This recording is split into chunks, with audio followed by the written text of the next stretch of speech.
ఏపీలో ఎన్నికల ముందు ప్రతిపక్షాలకి టార్గెట్ అయ్యారు. ఎన్నికలు ముగిసి ఫలితాలు వచ్చాక ఓడిపోయిన అధికార పక్షానికి టార్గెట్ గా మారారు. అటు అధికార పక్షాన్ని ఇటు ప్రతిపక్షాన్ని హడలెత్తించిన వాళ్ళు ఇప్పుడు ఎలా ఉన్నారు? అంత కీలక పాత్ర పోషించిన వాళ్ళంతా ఇప్పుడు కొత్త ప్రభుత్వం కరుణ కటాక్షం కోసం ఎందుకు ఎదురు చూస్తున్నారు? 1000 దేవుళ్లకు ఎందుకు మొక్కుకుంటున్నారు?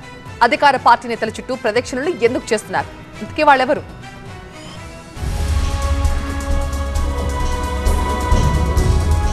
గత ఏడాది ఏలూరు సభలో జనసేన అధ్యక్షుడు పవన్ కళ్యాణ్ మాట్లాడుతూ ప్రజలకు సేవలందించేందుకు ఎన్నో వ్యవస్థలుండగా ప్రత్యేకంగా వాలంటీర్ వ్యవస్థ అవసరమేంటి? వాళ్లు సేకరించే సమాచారం సంఘ విద్రోహ చేతుల్లోకి వెళ్లే ప్రమాదం ఉంది అని ఆరోపించారు. వాలంటీర్లు ప్రజలకు అవసరమైన పని మాత్రమే చేస్తే సమస్య లేదు, కానీ వారు రాజకీయాలు చేయడం సరికాదని నిరుడు టీడీపీ అధ్యక్షుడు చంద్రబాబు హితవు పలికారు. వాలంటీర్లను పార్టీ కార్యకర్తల్లా వాడుకోవడాన్ని తీవ్రంగా వ్యతిరేకించారు నారా లోకేష్. ఏపీలో వాలంటీర్ల వ్యవస్థ రాజ్యాంగేతర శక్తిగా మారకూడదన్నది తమ పార్టీ విధానమని కిందటి ఏడాదే హెచ్చరించారు. ఇదంతా ఏపీలో ఎన్నికల ముందు టీడీపీ జనసేన నాయకులు చేసిన కామెంట్స్. వాలంటీర్లు ప్రభుత్వం నుంచి హానరోరియం తీసుకుంటూ వైసీపీ కోసం పనిచేస్తున్నారనేది నాటి ప్రతిపక్షాల ఆరోపణ. కానీ ఎన్నికలు ముగిసి ఫలితాలు వెలువడి అందులో వైసీపీ ఘోర పరాజయం ఎదుర్కొన్నాక వైసీపీ నాయకులు కూడా వాలంటీర్లనే టార్గెట్ చేసుకున్నారు. ఏపీలో ప్రభుత్వం పడిపోవడానికి వాలంటీర్లు కూడా ఒక కారణమని మాజీ మంత్రి సీదిరి అప్పలరాజు ఆరోపించారు. వాలంటీర్ల కారణంగానే నాయకులకు ప్రజలకు మధ్య దూరం ఏర్పడిందన్నది ఆయన వాదన. ఆయనలాగే మరో మాజీ మంత్రి గుడివాడ అమర్నాథ్ కూడా ఓటమికి వాలంటీర్ వ్యవస్థ ఓ కారణమని చెప్పుకొచ్చారు. ఇక మరో మాజీ మంత్రి కొట్టు సత్యనారాయణ మాట్లాడుతూ వాలంటీర్లను ఐపాక్ టీంను చూసుకుని అధినేత జగన్ పార్టీలోని నాయకులు కార్యకర్తలను దూరం చేసుకున్నారని ఆరోపించారు.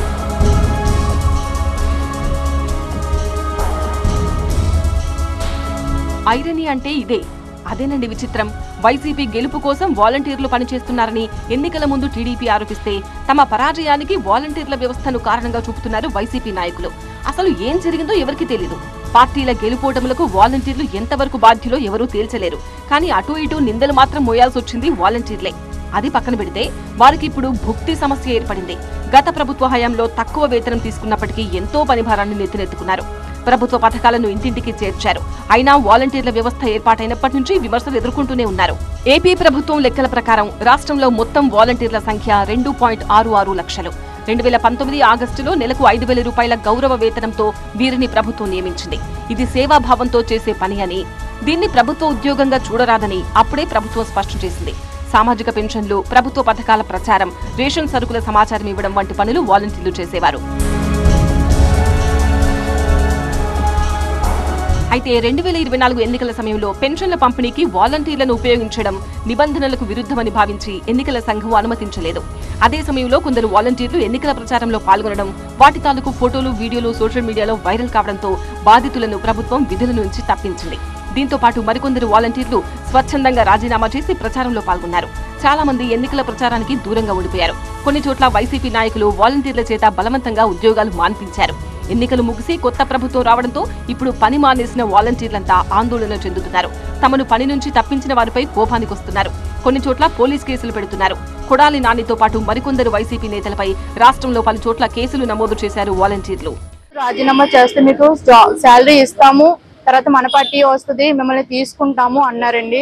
అప్పుడు కూడా మేము అడిగామండి, మాకు ఇంకే ఆధారం లేదండి, మాకు భరోసా ఇవ్వండి, మేము రాజీనామా పెట్టమని అన్నారు. సరే మీరు పెట్టండి, మేము చూసుకుంటాము అన్నారండి. మేము ఇన్నాళ్ళు విధుల్లోకి వచ్చాము, మేము ఇంత అందరికీ న్యాయం చేసాము, మేము చేసిన వాలంటీర్గా మేము న్యాయం చేశాము. మాకు ఇట్లా వైసీపీ కార్యకర్తలు మాకు అన్యాయం చేసి బలవంతంగా మాతో రాజీనామా చేపించారు.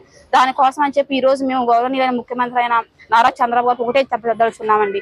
మేము ఇన్నాళ్ళు జాబు చేసాము, మేము అన్యాయంగా వైసీపీ పార్టీ వాళ్ళు మమ్మల్ని నమ్మించి మా ఇంటికి వచ్చి నైట్ 10ంటికి 11ంటికి వచ్చి కూర్చొని మాతో మాట్లాడి మాతో రాజీనామా చేయించారు. కావాలని ఇలా చేయించారు.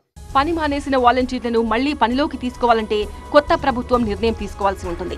ఎన్నికల ప్రచారంలో చంద్రబాబు వాలంటీర్లను తమ ప్రభుత్వంలో కూడా కొనసాగించడమే గాక వారికి గౌరవ వేతనం 5 నుంచి 10,000కు పెంచుతామని కూడా ప్రకటించారు. మీ ఉద్యోగాలు తీసేయం, వాలంటీర్ వ్యవస్థ కొనసాగిస్తామని మరొక్కసారి మీ అందరికీ హామీ ఇస్తున్నా. ఉగాది రోజున, పండుగ రోజున తీపి కబురు మీకు అందరికీ ఇస్తాం. 5,000 కాదు, మీకు రాబోయే రోజుల్లో 10,000 రూపాయలు పారితోషికం ఇచ్చే బాధ్యత మాది. ఇప్పుడు ఆ మాటను చంద్రబాబు నిలబెట్టుకోవాలని వాలంటీర్లు దీనంగా ఎదురు చూస్తున్నారు. వీరిలో సంతోషం నింపేలా మంత్రి నిమ్మల రామానాయుడు ఇటీవల ఓ ప్రకటన కూడా చేశారు. వాలంటీర్ వ్యవస్థ రద్దు కాలేదని మంత్రి నిమ్మల స్పష్టం చేశారు. ఎన్నికల సమయంలో తాత్కాలికంగా వారిని విధుల నుంచి దూరం పెట్టినట్టు చెప్పారు. వాలంటీర్లు ప్రభుత్వం నుంచి గౌరవ వేతనం పొందుతున్న వ్యక్తులని పేర్కొన్నారు. త్వరలోనే ఈ వ్యవస్థపై ప్రభుత్వం సమీక్ష చేసి నిర్ణయం తీసుకుంటుందని చెప్పారు. అంటే పునరుద్ధరించడానికి ఇంకా వాలంటీర్ వ్యవస్థ అనేది రద్దు కాల. అంటే తాత్కాలికంగా ఎలక్షన్ కమిషన్ ఎన్నికల వేళ వాళ్ళని 2 నెలలు విధులకి దూరంగా ఉండమని చెప్పడం జరిగింది. అంచేత అది రద్దు అయితే మీరు చెప్పినట్లుగా పునరుద్ధరించడం మాట వస్తుంది. అంచేత వాళ్ళు కంటిన్యూషన్లో ఉన్నారు.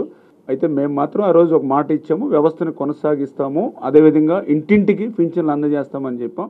గాంధీ కలగన్న గ్రామ స్వరాజ్య స్థాపన దిశగా ఆయన 150వ జయంతి నాడు ఏపీలో నాటి సీఎం వైఎస్ జగన్ తూర్పుగోదావరి జిల్లా కరప గ్రామంలో వాలంటీర్ వ్యవస్థను ప్రారంభించారు.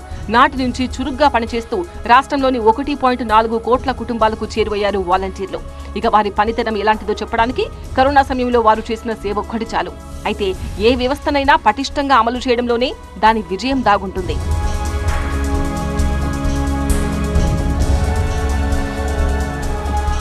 రాష్ట్రంలోని మొత్తం 2.66 లక్షల మంది వాలంటీర్లలో రాజీనామా చెయ్యని వారి సంఖ్య సుమారు 1,08,000. కొత్త ప్రభుత్వం ఎలాంటి నిర్ణయం తీసుకుంటుందోనని వీరంతా ఎదురు చూస్తున్నారు. రాజీనామాలు చేయని వారిని అలాగే కొనసాగిస్తుందా లేదా అన్నది ఇంకా తేలాల్సి ఉంది. పాత వాలంటీర్లలో 80% వైసీపీకి చెందిన వారినన్న ఆరోపణలున్న నేపథ్యంలో టీడీపీ ప్రభుత్వం ఎలాంటి నిర్ణయం తీసుకుంటుందనేది ఆసక్తికరంగా మారింది. మరో ముఖ్యమైన విషయం ఏంటంటే వాలంటీర్లు ప్రజలకు చేరువయ్యారు, కానీ నాయకులు దూరమయ్యారు. ఇది పార్టీకి నష్టం చేసిందనే విషయాన్ని కొత్త ప్రభుత్వం పరిగణలోకి తీసుకోవాలి.